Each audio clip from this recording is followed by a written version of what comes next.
This is the audio for a post on the Movements in America Substack. Check out the website at movementsinamerica.substack.com. Link is in the description.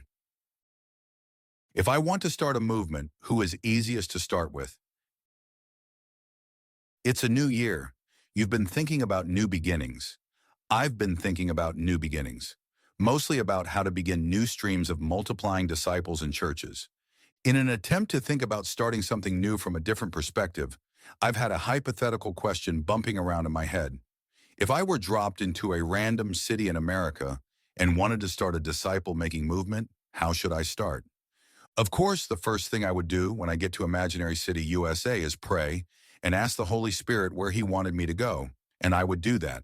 But if He didn't mention anywhere in particular, I would gravitate towards the path of least resistance. I would ask myself, where is the lowest hanging fruit in my city? The easiest people to start with is my own relational network, but in this made-up scenario, let's assume I don't know anyone in Imaginary City.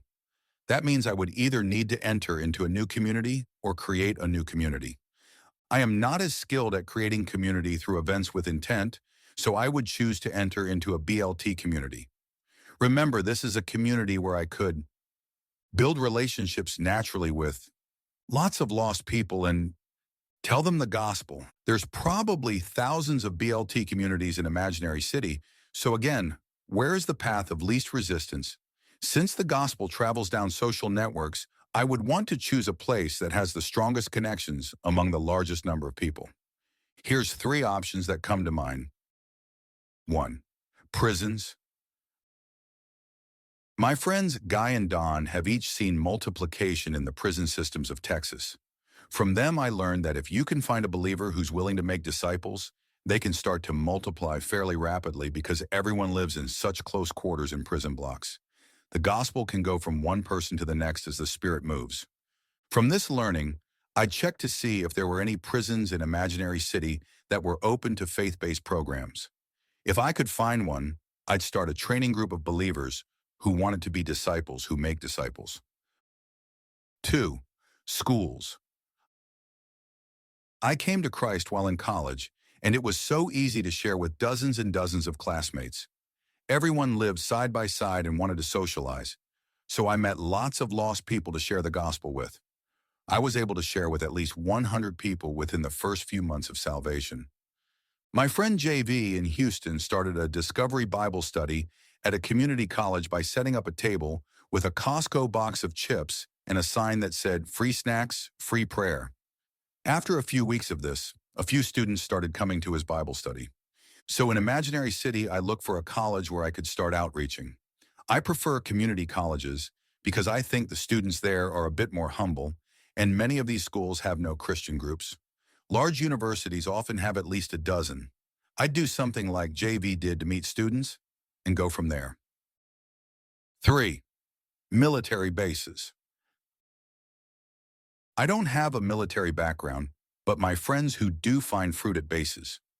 A lot of people who are in the same life stage live shoulder to shoulder with one another bases. It's like God set up the military to be the perfect institution for catalyzing a movement. In Imaginary City, I'll just imagine that I have a military ID and start prayer walking around the base trying to meet other military personnel. These are not random choices. Prisons, schools, and military bases are not random choices. I've tracked hundreds of churches and movements across America, and almost every multiplying network is partially or entirely in one of these 3 places. These communities are all strong relationally, homogeneous culturally, close geographically.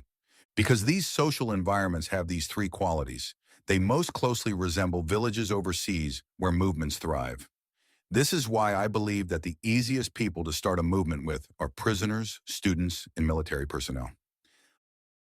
I started asking myself, what would I do if I dropped into a random city as a way to stretch myself strategically in the new year?